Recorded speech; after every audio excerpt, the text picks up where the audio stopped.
이번 주 시민데스크, 9개월 앞으로 다가온 차기 대선 레이스가 본격적으로 시작됐습니다. 오늘 시청자 비평 리뷰 Y에서는 정계 소식을 담은 YTN 정치 보도를 집중 점검합니다. 에필로그 Y에서는 혼돈 속 가상화폐 시장의 이면을 집중 조명한 손여정 기자와 함께합니다. 시청자 브리핑 시시콜콜 위클리픽, 부족함 없는 방송을 위한 그날까지 시청자 의견에 YTN이 응답합니다. 시청자 여러분 안녕하십니까? 시민데스크 박광렬입니다. 올바른 뉴스 이용 습관의 중요성을 알리기 위해 한국언론진흥재단이 전국민 미디어 리터러시 캠페인을 시작합니다. 뉴스와 함께한 시청자 여러분의 일상을 일기로 기록하시기만 하면 되는데요. 평소 뉴스 이용 습관도 점검해보고 언론 보도의 문제점까지 진단해보는 일석이조 캠페인에 동참해보시길 바랍니다. 이번 주 시민데스크 시청자 비평 리뷰 Y로 시작합니다.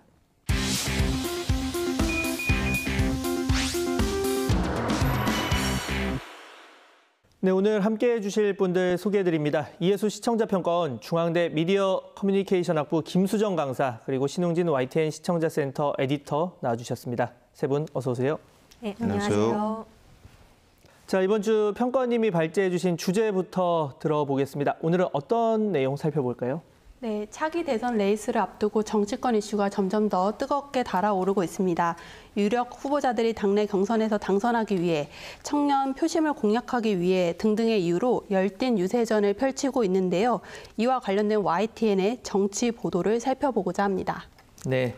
자, 이번 주 리뷰 Y 시간 YTN 정치 보도 내용 살펴보겠습니다. 사실 정치 관련 뉴스 하루에도 셀 수 없을 만큼 많은 양의 보도가 쏟아지는데 특히 대선 앞두고 더 관심이 고조되고 있습니다. 자, 평가원님께서 살펴주신 내용 바로 들어볼까요? 네, 먼저 지난 한 주는 조국 전 법무부 장관이 조국의 시간이라는 책을 출간하면서 세간의 관심이 집중되었습니다. 이를 두고 여야가 다양한 반응을 내놓았고 그 입장들이 실시간으로 보도되었는데요. 아쉽게도 대부분의 뉴스가 정치인의 SNS의 발언을 그대로 가져와 보도하는 형태가 많았습니다. 6월 2일 뉴스가 있는 저녁에 조국 회고록 출간과 윤석열의 정치 행보, 엇갈린 두 사람의 충돌이라는 방송은 시사평론가와의 대담이 진행되어 좀 더 분석적인 내용을 기대했는데요. 조국의 시간에서 가장 많은 부분을 차지하고 있는 윤석열 전 총장의 정치 행보를 다루는 시간을 가졌지만 이 역시 정치인의 말들로 정리하는 시간으로 채워져서 아쉬움이 있었습니다. 정치인의 발언을 그대로 전달하기보다는 조국의 시간이라는 이 책이 정치권에 어떤 파장을 미칠지, 어떤 의미를 갖는지, 여야권의 입장과 발언이 어떠한 맥락에서 나왔는지를 분석하고 해설하는 역할이 더해졌으면 하는 아쉬움이 있습니다. 네, 맞습니다. 평가원님 말씀처럼 이미 SNS는 정치인들의 입장을 공개적으로 내는 창구로 인식이 되고 있고 또 정치 활동의 하나로 인식이 됩니다. 지난 방송 중에요. 5월 31일 방송입니다. 정세균, 윤석열 처가 의혹 밝혀야 이준석 낡은 공작 정치라든지 또 6월 1일이었는데요. 박찬대, 이제는 조국 전 장관 얘기 들을 조국의 시간. 6월 2일 원희룡, 동기생 조국의 일침 사죄해야 할 시간을 보면 정치인이 SNS를 통해 무엇이다라고 밝혔다가 핵심 내용입니다. 그러니까 이런 보도를 보고 나면 SNS를 쓴 해당 정치인의 입장이 무엇인지 또 어떤 주장인지 구체적인 좀 확인 작업을 취재해야 하지 않았을까요? 정치인에게 SNS를 통해 좀 주목도 있는 글을 전략적으로 쓰도록 좀 부추기는 결과로 이어질 것이라는 점에서도 정치 뉴스에서 좀 자제할 필요가 있어 보입니다. 네, 그러니까 여야를 막론하고 특정 정치인의 발언, 특히 실체 확인이 필요한 좀 민감한 내용을 그대로 전하는 건 좀 주의할 필요가 있다라고 얘기해 주셨고, 자, 이 책 조국의 시간 이 모습을 드러냈습니다. 이와 관련한 대담 내용도 살펴주셨죠? 30일 뉴스와이드에서 그리고 1일에는 뉴스앤 이슈에 이르기까지 조국의 시간이라는 그 책의 출판 전후로 해서 정치권이 어떻게 생각할지 또 정치권은 이를 두고 어떻게 나아갈지에 대한 정치평론 대담 보도가 많았습니다. 그런데 대담 속의 분석 대부분이 그 민주당 내 당심이 어떻게 흐를 것인가 혹은 또 이를 바라보는 제1야당의 대응 전략에 좀 집중되는 측면이 있었습니다. 정책 의제를 중심으로 경쟁하지 못하고 또 당선 가능성이 높은 좀 양당 중심의 그 분위기에만 집중하니까 의제를 중심으로 해서 대선 후보를 고려할 수 있는 시민력에 기여하지 못하는 것 아닌가, 좀 그런 부분은 아쉬움이 남는 대담이었습니다. 네. 이 대선 판세와 관련해서 흔히 우리가 정치공학이라는 표현을 쓰는데 그런 것뿐 아니라 좀 삶과 직결되는 이 건건이, 그러니까 의제를 중심으로 접근할 필요 있다 이런 의견까지 들어봤고요. 자, 앞서 얘기해 주신 SNS 또한 요즘은 이제 전략 중에 하나가 되겠죠. 옛날 같았으면 보도자료 내고 기자들한테만 가고 이러니까 불편했다면 이젠 대중한테 바로 소통할 수 있고 또 여과 없이 바로 요즘은 써주니까 그런 부분에서 많이들 활용을 할 텐데 분명 빛이 있으면 그림자도 존재를 할 겁니다. 자, 에디터님 이 부분 어떻게 봐야 됩니까? 요즘 SNS 덕분에 기자들이 취재하기 참 좋아졌습니다. 계속 새로 고치면서. 예. 예전 같으면 이른바 뻗치기라고 하죠. 정치인들의 집에 이제 찾아가서 밤늦게 질문을 해서 이제 원하는 답 같은 걸 듣는다든지 아니면 사무실로 직접 찾아간다든지 네. 최소한 전화 통화 정도는 해서라도 이제 확인을 하는 그런 과정들이 있었거든요. 근데 요즘에는 이제 정치인 계정만 들여다보고 있으면 더 이상 확인할 필요가 없습니다. 말이 그냥 쏟아져 나오니까요. 그러니까 또 아무 매체나 요즘에 쉽게 조회수를 올리는 정치 기사를 이렇게 막 생산해내고 있는 건데요. 이 같은 내용이지만 기자들이 이렇게 저렇게 다각도로 이렇게 질문을 하면 내용이 이제 변화하고 이제 여러 가지 내용을 알 수가 있게 돼 있는데 그런 노력을 제대로 하지 않기 때문에 요즘에 이른바 이제 받아쓰기 저널리즘이란 그런 비판을 받고 있는 거죠. 또 정치인의 입장에서는 하고 싶은 말만 언론에 노출이 되니까 이보다 더 효과적인 대변인은 없는 거죠. 하지만 이 정치인의 발언은 팩트가 아닙니다. 주장이죠. 여기서 이 언론은 이 주장의 진위를 가려야 되는데 그저 발언 자체만을 퍼나르는데 급급하다는 그런 말을 듣고 있는 거죠. 이 팩트 체크하고 검증은 사실 기본이고 아주 당연한 건데 요즘에는 어떻게 보면 대단한 취재를 하는 것처럼 느껴지기까지 하거든요. 어쩌다 보니 제가 라떼 이야기를 이제 해버린 그런 셈이 됐는데 이 조국의 시간이라는 이 책을 저도 이제 주문해서 이제 요즘 많이 팔려서 그런지 배달이 좀 늦더라고요. 예. 지금 이제 막 받아보고 좀 읽고 있는데 이 관련 기사를 쓰는 기자들만이라도 책을 한번 읽어보고 기사를 쓰는 게 어떤지 그렇게 권고하고 싶습니다. 네, 책이 깨끗한 걸 봐서 아직 많이 보시진 않고. 제가 책을 원래 아껴서 봅니다. 같네요. 예, 거의 새 것 같은데.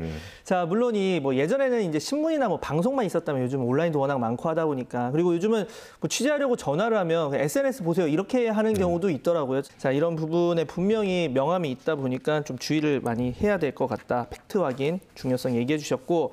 자, 조국 전 법무부 장관의 여러 의혹 관련 재판이 반년 만에 재개됐습니다. 지금 재개가 됐고 지금 조국의 시간 방금 보신 책 이 출판을 계기로 더 이목도 쏠리게 된 것 같은데 YTN 보도 후속 보도를 지금 이어가고 있습니다. 자, 이 부분 관련해서 평가님 어떻게 보셨습니까?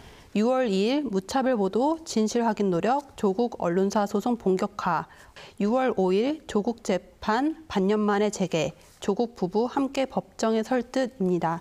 해당 뉴스는 책에서 언급된 조국 전 장관의 혐의와 항변을 중심으로 앞으로의 재판 쟁점을 정리하였습니다. 여러 쟁점을 두고 조국 전 법무부 장관 측의 주장과 재판 내용, 일정, 이에 대응하는 언론사들의 입장들까지 시각적인 자료와 함께 제시함으로써 내용을 효과적으로 전달하였습니다. 조국의 시간이라는 책을 두고 정치권의 설전을 그대로 옮겨와 갈등과 분열을 자극하는 그 보도보다는 책과 관련된 사건을 재점화하고 책 이면에 흐르고 있는 문제들을 잘 정리해준 보도를 할 수 있겠습니다. 이후 상황을 살피는 후속 보도도 이어질 것으로 보여지는데요. 사실 책 출간과 별개로 반드시 해야 할 보도겠죠. 자, 관련해서 에디터님 의견 들어보겠습니다. 제가 조국 전 장관의 편을 들려는 건 아니고요. 이 책을 보면 이제 멸문지화라는 그런 말이 나오는데 예. 수긍할 수밖에 없는 그런 표현입니다. 그 이른바 조국 일가는 그냥 탈탈 털렸거든요. 2년 동안. 제가 기자 생활 지금 28년째인데 어느 한 사람을 향해서 이렇게 장기간 집중적으로 이렇게 그 공격한 기억이 없을 정도입니다. 이 재작년부터 이 수많은 압수수색과 의혹 제기는 있었지만 이 명확히 확인된 비리라는 것은 아직까지는 없거든요. 아닌 말고식에 그동안 언론이 퍼다 나른 그런 내용이 하나둘이 아는데 이 또한 검증받아야 마땅하지 않겠습니까?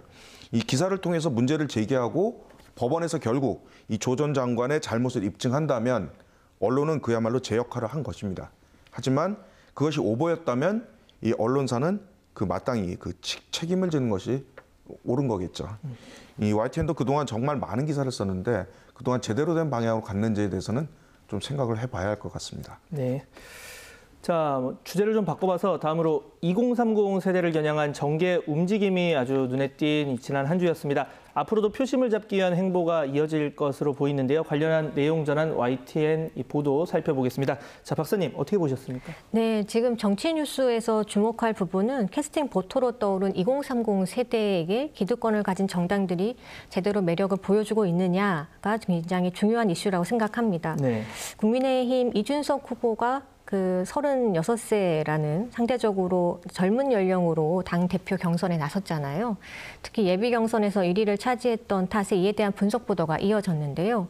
5월 30일에 국민의힘 대표 경선 본격화 이준석 돌풍 정치권 촉각에서는 국민의힘 경선 후보자들이 광주에서 첫 합동연설을 가졌고 또 유력 후보 3명의 발언을 보도에서 비교를 합니다.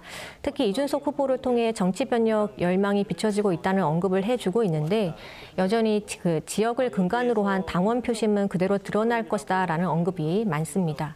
또 여야당 모두 새로워져야 한다. 또 내부 혁신에 대한 기대가 높아진 상황이다. 2030 세대가 관심을 가질 이슈를 녹여내는 것이 새로운 리더십을 만드는 데 중요하다라는 이야기가 많이 나오고 있지만 대체로 보면 기존 지지층의 결집 전략이 무엇인지 혹은 무당층을 끌어들이기 위한 여야당의 존재감 강화 등이 주요하게 다뤄지거든요. 정치 뉴스에서 세대 교체의 돌풍 또 청년들이 말하는 의견을 표명하는 정치 참여 방식을 대상화는 했지만 직접적으로 뉴스로 다루고 있지 못한 한계는 여전하다로 보여집니다. 정치 뉴스에서 좀 보다 적극적으로 2030 세대의 어떤 직접적인 인터뷰를 다루어야 한다라는 생각이 좀 들고요. 그런 측면에서 6월 3일 그 조국의 시간 내홍, 윤 동판설의 빨라진 대선 시기에서는 송영길 민주당 대표의 사과를 두고 청년층의 상실감이나 또 좌절감에 대한 반성의 메시지가 충분했는가를 논한 것은 매우 적절한 대답 내용이었다라고 생각을 했습니다. 네, 그러니까 뭐 정치 뉴스에서 더 적극적으로 이제 2030 세대의 생각을 직접 들어볼 필요가 있다. 여과 없이 뭐 이런 얘기를 들어봤고, 자, 평가원님 관련 의견 어떠십니까? 네, 2030 세대를 겨냥한 정계 행보를 다룬 정치 보도는 질적인 부분에서 아쉬움이 많이 남는데요. 그렇지만 6월 4일에 방송된 알고리즘은 국민의힘 대표 예비 경선을 1위로 통과하며 돌풍을 일으키고 있는 후보 이준석 후보를 둘러싼 이슈를 분석하고 진단하는 시간을 가졌습니다. 이슈 중심에 있는 당사자인 이준석 후보를 직접 출연시켜서 이준석 돌풍이라는 현상이 발생한 이유를 직접 들어보았고요. 이어서 여야 정치인 2명을 패널로 모셔서 이준석이라는 한 인물을 넘어서 정치 안팎의 세대 교체에 대한 열망과 기성세대의 정치 위기, 20, 30대의 표심의 향방 등에 대해 분석하고 토론했습니다. 보수와 진보라는 기존 정치 문법으로는 설명되지 않는 이 현상을 두고 정치적 맥락과 현상 이면의 의미를 설명해 주어 유용했습니다.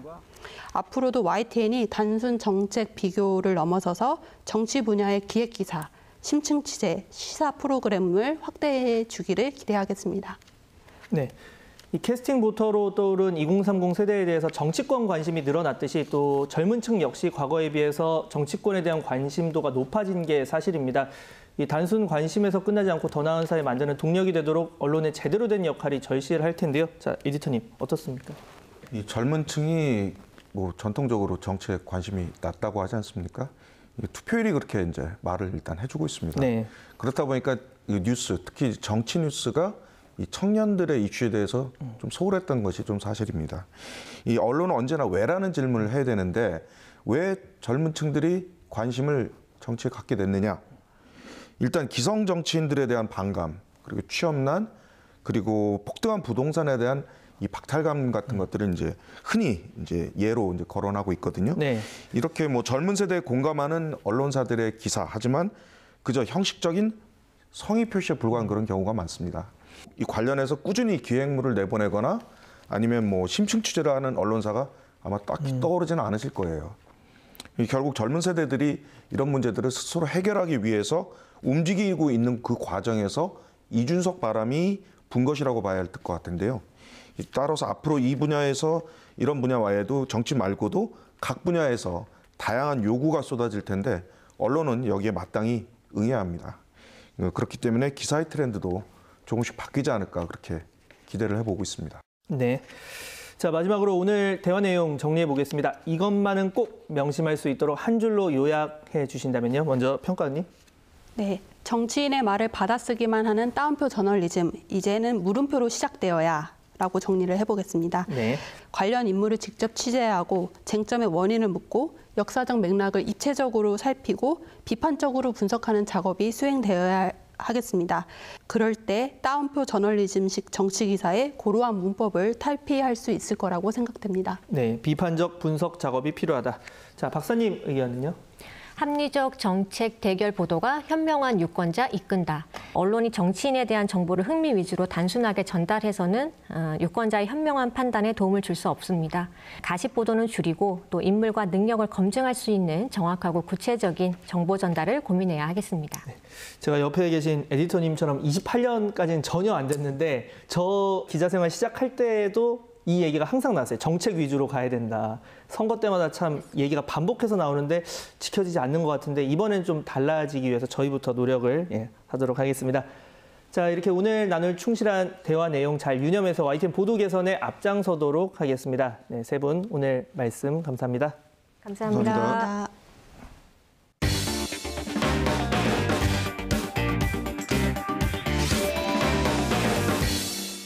YTN 뉴스와 프로그램에선 들을 수 없는 이야기, 에필로그 Y에서 전해드립니다. 오늘은 제도적 허점으로 피해 우려가 확산하는 가운데 여전히 요동치고 있는 가상화폐 시장의 이면을 집중 조명한 손유정 기자와 함께합니다. 안녕하세요. 에필로그 Y 유다원입니다. 최근 연령대와 상관없이 경제계 가장 핫한 이슈인 가상화폐, 시청자 여러분은 얼마나 알고 계신가요? YTN은 가상화폐 광풍속, 절대 간과해서는 안 될 위험성을 총 11편의 장편 보도를 통해서 전해드렸습니다. 오늘은 가상화폐 시장의 문제점을 지적한 손효정 기자와 함께 이야기 나눠보겠습니다.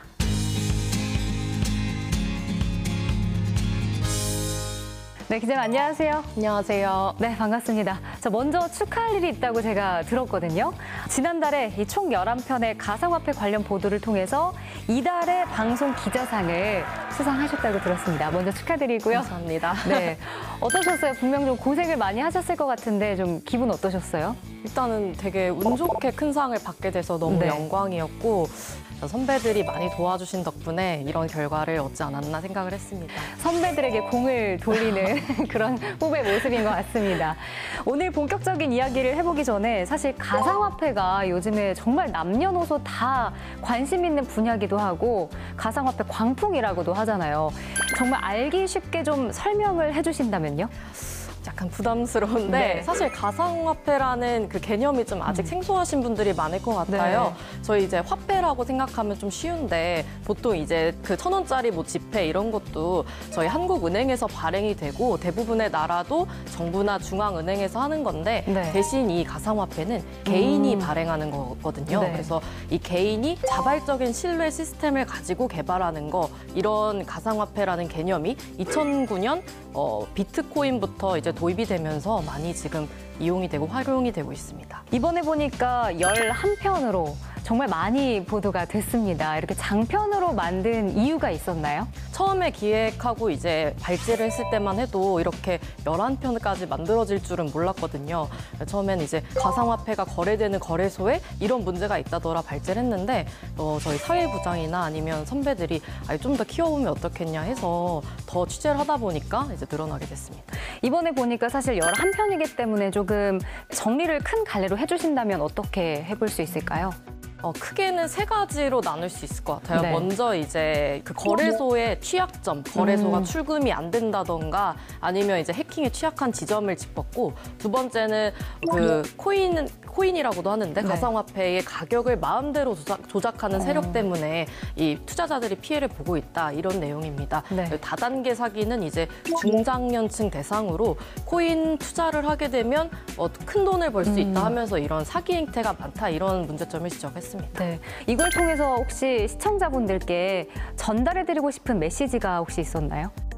사실 저희가 이 보도를 준비하면서 가상화폐 시장을 뭐 죽이려거나 이게 악이다 뭐 이렇게 하려고 한 건 아니었거든요.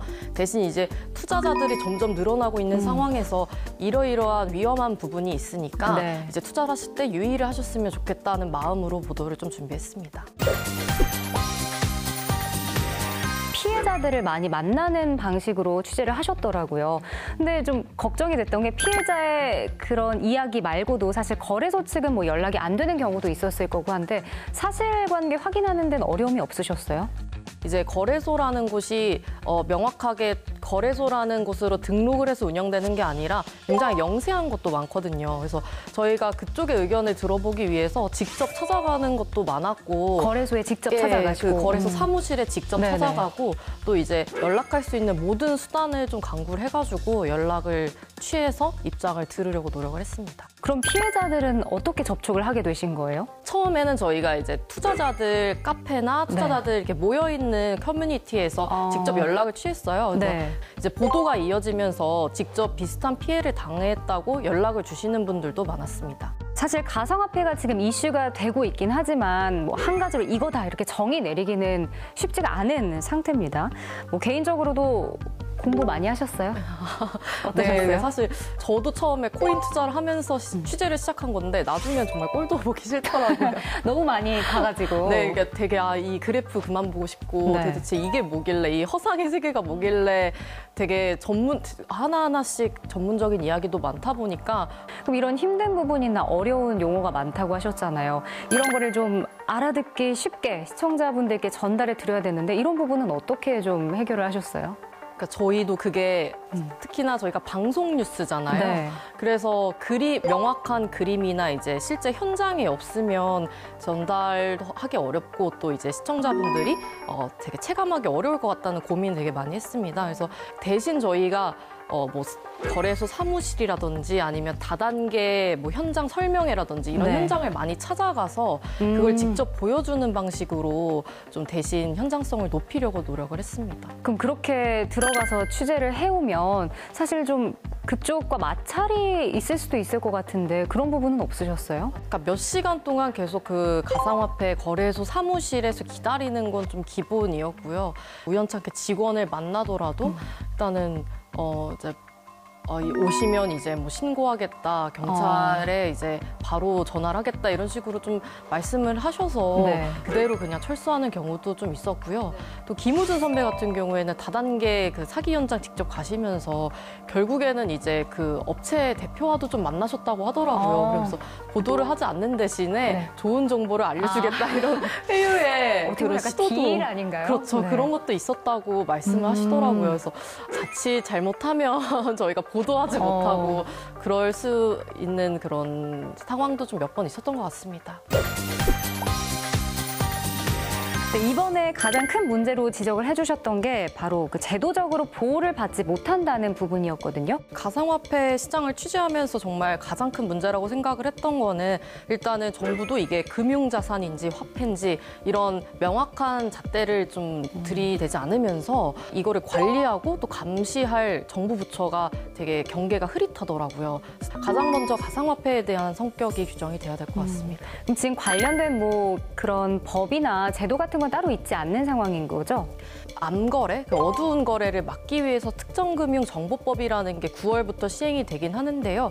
그 밖에 저희가 뭐 금융감독원, 금융위원회, 소비자원까지 다 이제 접촉을 해봤는데 사실상 직접 사기라고 해서 경찰에 고소고발을 하지 않는 이상은 직접 피해를 이제 호소하고 네. 배상받기 좀 어렵더라고요. 그렇군요. 그럼 앞으로 좀 투자를 하시는 분들에게 이런 것들을 뭐 조심해라 이렇게 말씀해주고 싶은 게 있으시다면요? 제가 이제 가장 좀 염려되는 부분이 좀 나이가 많으신 어르신들이었는데요. 어르신들 같은 경우에는 특히 코인이라는 거 잘 어떤 건지 모르시고 주위에서 추천하시면은 이게 투자하면 그래도 좋은 이제 결과가 오는구나 하면서 선뜻 투자를 하시더라고요. 네. 그래서 중장년층 분들 그래서 대상으로 한 사기도 많던데 이 굉장히 위험성도 크고 큰 보상을 얻을 수도 있지만 굉장히 큰 위험한 자산이라는 걸 좀 아시고 투자하셨으면 좋겠다는 생각했습니다. 그럼 좀 투자를 할 때 공부를 좀 하고 해야 될까요? 공부는 정말 모든 투자에는 선행돼야 되는 것 같고요. 저도 그래서 접고 이제 잘 하고 있진 않습니다. 요즘에. 알겠습니다. 보도 이후에 이제 기자로서 뿌듯한 점도 있었을 것 같아요. 좀 변화된 모습이 있었다든지 뭐 이런 것들이 있었나요? 사실은 피해자분들을 많이 만나면서 마음이 좀 무거웠던 게 많았어요. 근데 일단은 저희 보도로 투자를 하려다가도 조금 이제 경각심을 가지시는 분들이 생기는 것 같아서 그게 가장 좋았고 네. 무엇보다 이제 거래소나 아니면 정부도 좀 움직이면서 6월까지는 뭐 가상화폐 투자 사기에 대해서 특별한 단속 기간을 운영한다던가 아니면 이런 관련 규정을 만들어 놓고 국회에서도 논의가 시작되는 걸 보면서 그래도 이제 저희 보도가 이런 움직임을 불러왔구나 이런 보람을 느꼈습니다. 네, 이번엔 가상화폐였지만 앞으로도 이제 시청자분들이 궁금해하시는 그런 핫 이슈 날카롭게 지적해 주시고 좋은 보도해 주시길 앞으로도 기대해 보겠습니다. 오늘 고맙습니다. 감사합니다. 가장 빠른 옴부즈맨 프로그램 그 기록을 모아보는 시간 시청자 브리핑 시시콜콜 위클리픽 이번 주 시청자 의견 함께 보시죠.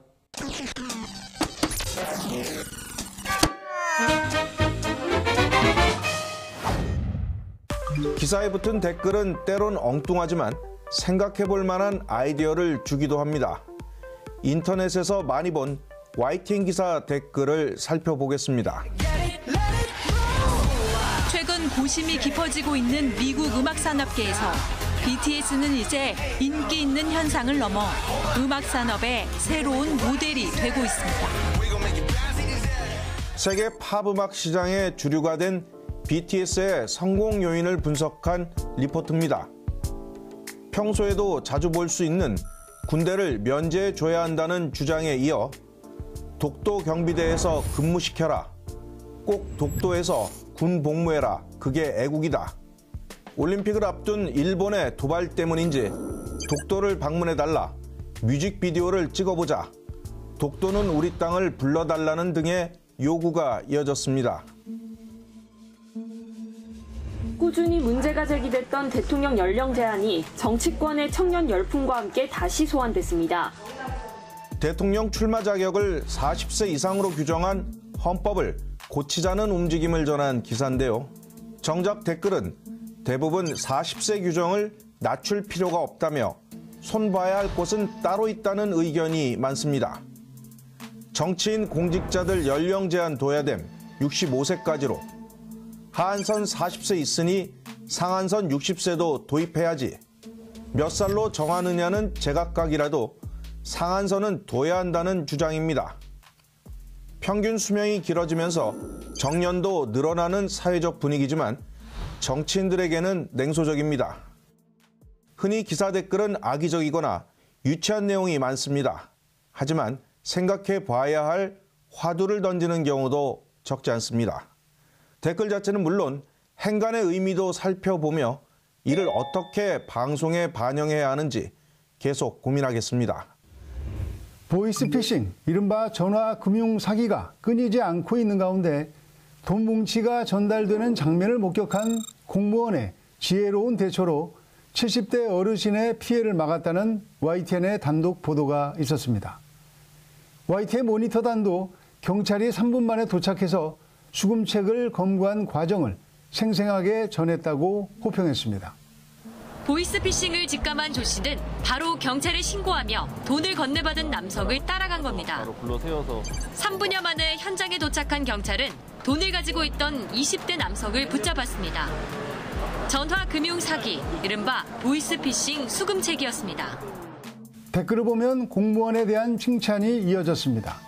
그런데 피의자는 왜 모자이크 처리를 하고 수금책을 잡는 데 기여한 공무원의 얼굴은 왜 보여주느냐는 논쟁이 보입니다. 신고해 주신 공무원분에게 얼굴 모자이크, 가명 사용 등의 신분 보장이 있으면 좋겠어요. 전화 금융사기는 뒤에 숨어서 만만한 사람들한테만 사기치는 놈들이다. 그래서 신변 위협이 크지 않다는 반론입니다. 수금책에 대한 처벌이 약하다는 의견도 많았습니다. 수금책도 엄하게 구속 수사시켜야지. 불구속이 더 충격이다. 이러니 보이스피싱이 사라지지 않지. 보도국 사회부 사건 데스크는 해당 공무원이 자신의 신분을 공개해도 좋다고 했고 또 신변 위협 가능성도 거의 없는 것으로 판단했다고 밝혔습니다. 그리고 수금책을 불구속 입건했지만 불구속으로 조사하다가 혐의가 중하다고 판단되면 구속영장이 신청되는 경우도 있습니다.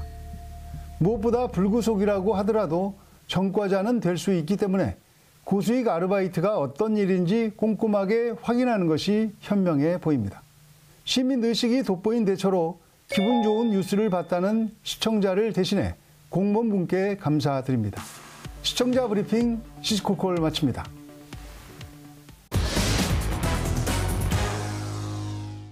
시민데스크는 시청자 여러분의 고민과 질문으로 채워집니다. YTN 방송에 대한 다양한 의견들 홈페이지와 전화를 통해서 남겨주시고요. 저는 다음 주 더 유익한 내용으로 돌아오겠습니다. 시청해주신 여러분 감사합니다. 나이트 포커스를 하는데요. 발언자 두 사람이 나오는데 중간중간에 누구인지 이름을 좀 밝혀주면 좋겠습니다. 코로나 걸렸던 사람에 대해서 궁금해서 문의를 드리는데요. 이분들은 코로나가 걸렸으니까 꼭 예방접종을 해야 되는지 안 해야 되는지 그에 대해서 별로 보도가 나오지 않더라고요. 그거에 대해서 조금 심의 있게 좀 다뤄줬으면 합니다.